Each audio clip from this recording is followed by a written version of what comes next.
Hello, welcome back. I'm Chris Armstrong and I'm reading my own blogs. I'm sure there's a purpose for this. But anyway, thank you for joining me. Um, we're on to blog number 2. Let's give it a go. Still really good editing these videos. So I've got the key, I've got the secret. That's quite a bold start, isn't it? Um, Beautiful meme. Love that cat. Well, maybe I haven't got the key to another way. But it's a good approach to problems. It's good to approach problems positively, right? Once upon a time, early 2014 to be a little more exact, I submitted an abstract to speak at a test conference. That was Eurostyle, by the way. I had no experience in public speaking at test events, but I had in other contexts, and I thought that I had an interesting topic, and I was interested in any feedback that I might have for any future submissions should the paper be not accepted into the conference programme. Inevitably, I had the paper declined, and I didn't do very much about it. And recently, I've been thinking about it, so I thought I'd share with you. So here's the general gist of my submission. I find inspiration through different experiences and relationships that I've had in my life, and I continue to do so to this day. Where something is a success in one context, I like to imagine how that could work in a totally different context. Much like how a chef might one day have said to themselves, hey, why not put applesauce with some roasted pork?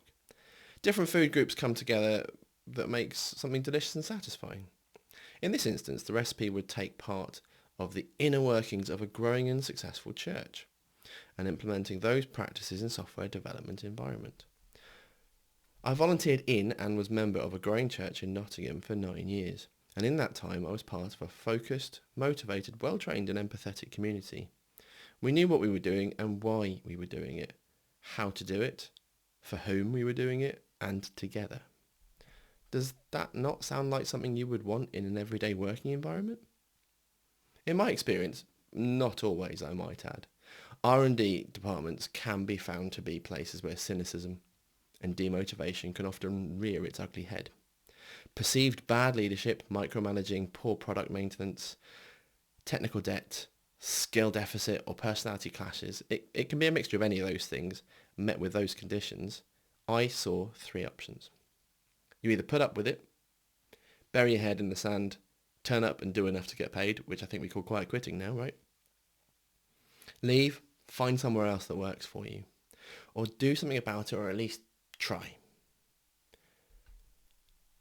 Maybe that's simplistic, but I've certainly experienced points 1 and 2 before. I've 3 now for sure. But it is the third option on which I want to dwell.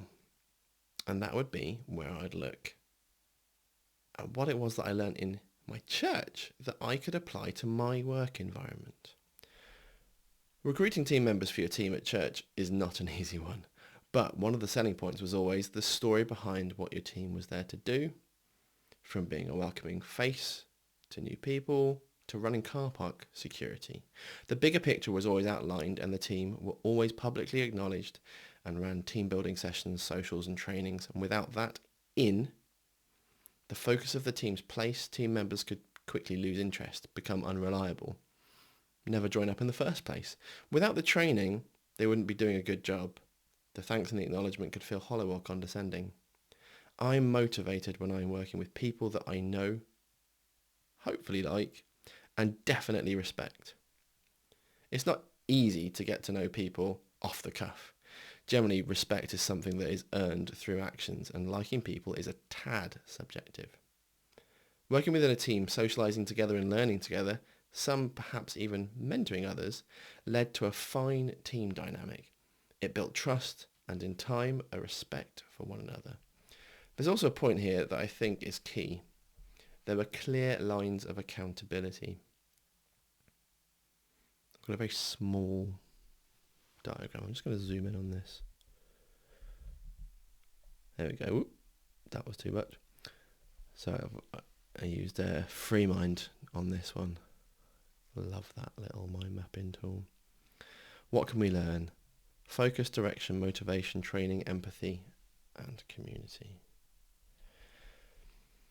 So focus. I don't know about you, but if I don't know why I'm doing something, I will eventually question it.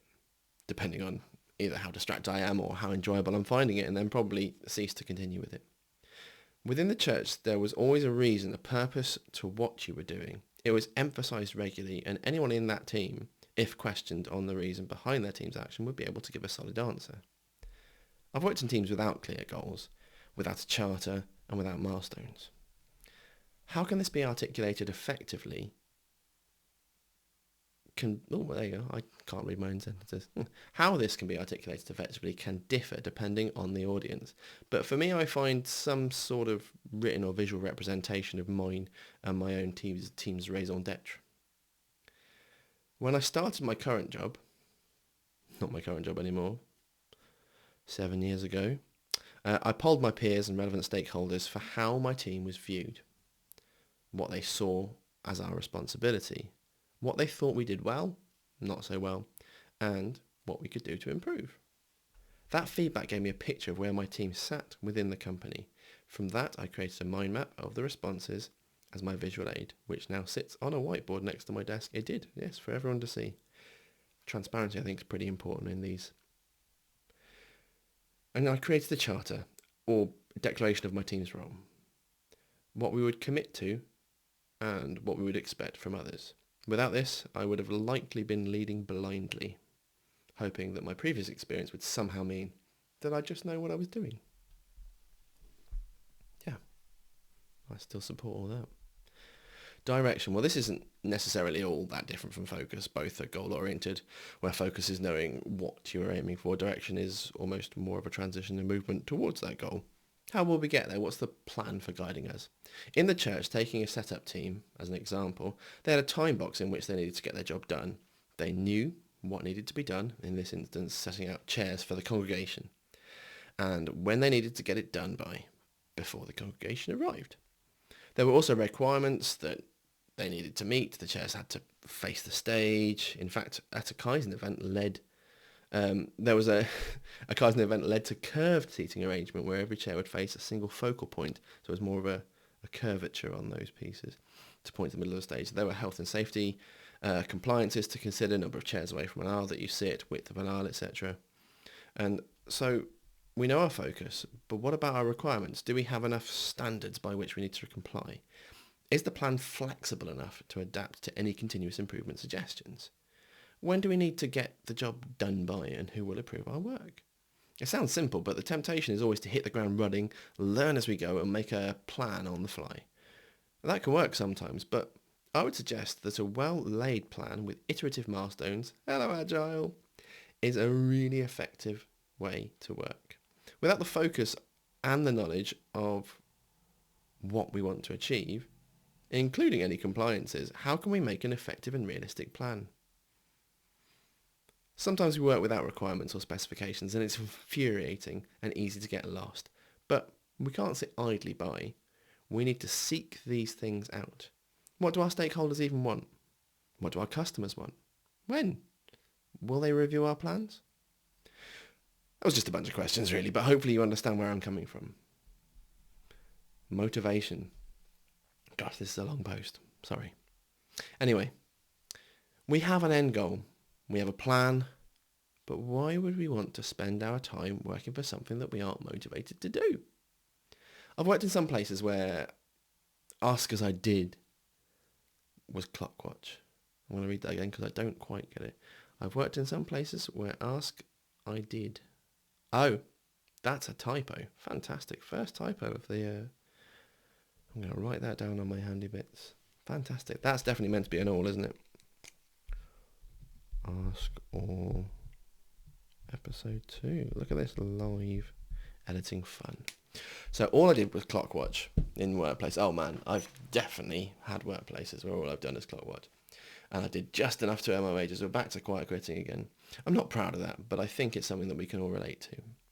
In the church, the work that we did was to facilitate a welcoming, comfortable and approachable environment for both the regular congregation and, more importantly, for visitors. I know I'm not speaking from my experience when I say that some churches don't feel that way, but most do strive to be so, and that's only made possible through the work of willing and motivated team workers. When I'm working in a team, Audio. That, my friends, is a coffee machine. All right, I'm not going to edit it out because it's kind of fun. Right, back to the reading. So when I'm working in a team, I want to make it a comfortable environment where others are welcome because I want to work with people who are comfortable working with me and are driven. I hope that those with whom I've worked and those who I will work with in the future have felt like they've worked with a motivated teammate and that we've got a common goal, direction and motivation. Community, which, yeah, it does lead naturally to community. In classic best man speech style, I looked up what the dictionary says community means, and I ended up in the Urban Dictionary, which, let's be fair, Urban Dictionary sometimes doesn't have things you want to read. But what it did say, it was greeted with the US sitcom of the same name. Cool. But I did eventually find a definition. An interacting population of like-minded individuals affecting the identity of given members and also their cohesiveness in gaining similar social perceptions gives them a sense of solidarity that may or may not lead in the exclusion of other individuals that do not share one or more of their like-mindedness. Everyone on the same page, equal focus, drive, motivation and purpose. There is something really special about a feeling of belonging with like-minded individuals. And I don't think I'd truly experienced this until I made it to university. Even then it took a while to work out who I was, what I wanted, and being truly comfortable in my own skin. It was while at university that I started attending this church, which is the subject of this blog, and I met loads of like-minded people I wanted to spend time with and was comfortable being myself in the company of.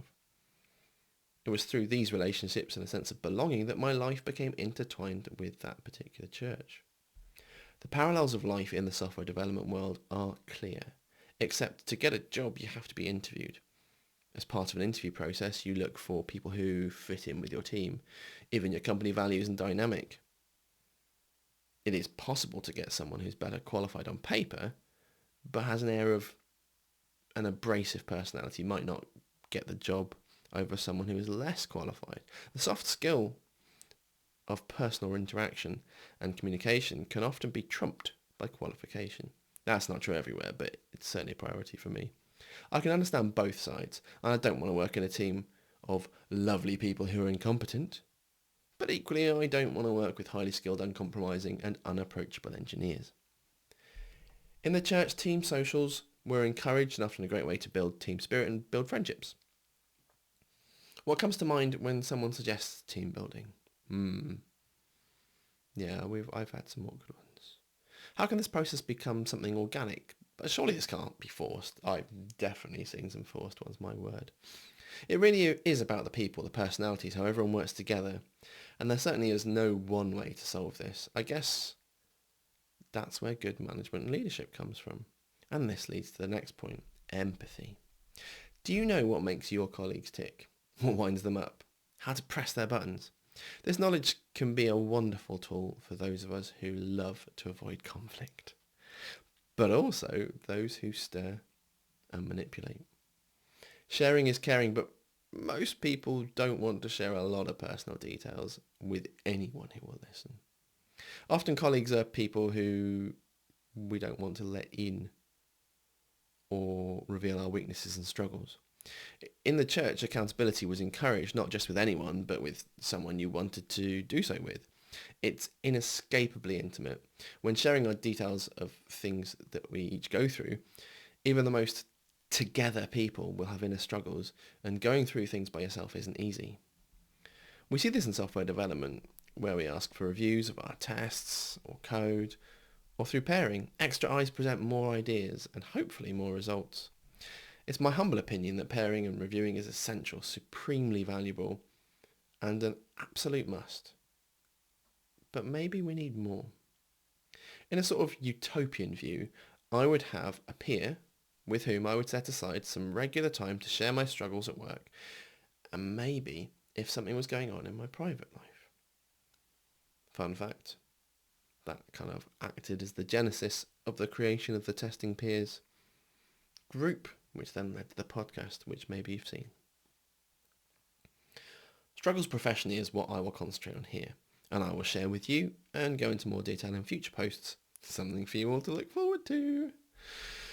Starting tasks shiny and new, while not necessarily finishing them. Oh gosh. Okay. Avoiding tasks I find boring or difficult, keeping myself busy to qualify that. Yeah. Reporting or documenting tests, plans, etc., or leaving it to the end. I've been guilty of all of those things, of course. And so on. If I had a peer with whom this had been shared, they could not only challenge me, hold me to account on these things, but even perhaps offer solutions, people to talk to, documents to read or reference.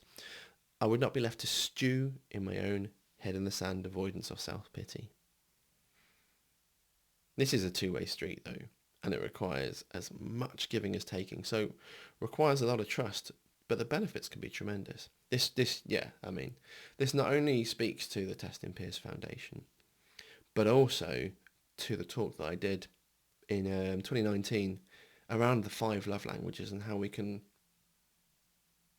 adopt that in the workplace. Training. Do you know how to do everything? If so, well done. Please help me. If I knew how to do everything in my job perfectly, I think I would want to leave. I want to be in a constant state of learning, but I don't want what I learned to be my power. I want that to be something to share. I want to be trained and to train. In the church, some teams had tasks that wouldn't necessarily be easy for anyone to do as such, would require training, and in this instance, I will talk about the licensed bar that was within the church. That's right, there was a bar in this church. But pouring a perfect pint, changing barrels and cleaning lines aren't things that one can just do without requisite training. And if you get them wrong, there can be consequences. I didn't like spraying beer all over my jeans much. So, how is training approached in your workplace? Is it always classroom-led? Is it on the job? Is it just in a doc or an online webinar? I bet you prefer one to the other. I'm a hands-on guy. Theory is great, but if I'm not using it in practice, I won't be able to do it down the line. I really appreciate when someone takes the time for some one-on-one training. They demo something, get me to try it, I get to ask them questions on the matter, and I'm more happy to do the same for others. This isn't always possible, but I'll never get anywhere if I don't ask for help. It is one of the first things I would look for in a potential employer. Is training offered? Is it readily available? But I would also appreciate the opportunity to pass that knowledge on to others. Now that was a long post. I hope it read okay. I think it did. I don't know if I raised more questions than answers, but I hope I have stimulated some thoughts and maybe you can improve in the workplace that you're doing. Thank you for reading. I don't know about you, but I kind of feel like there's something there that could potentially have been a talk in a conference or an online webinar. But then I've kind of just done it here, haven't I? Yeah, let me know what you think. Thanks again.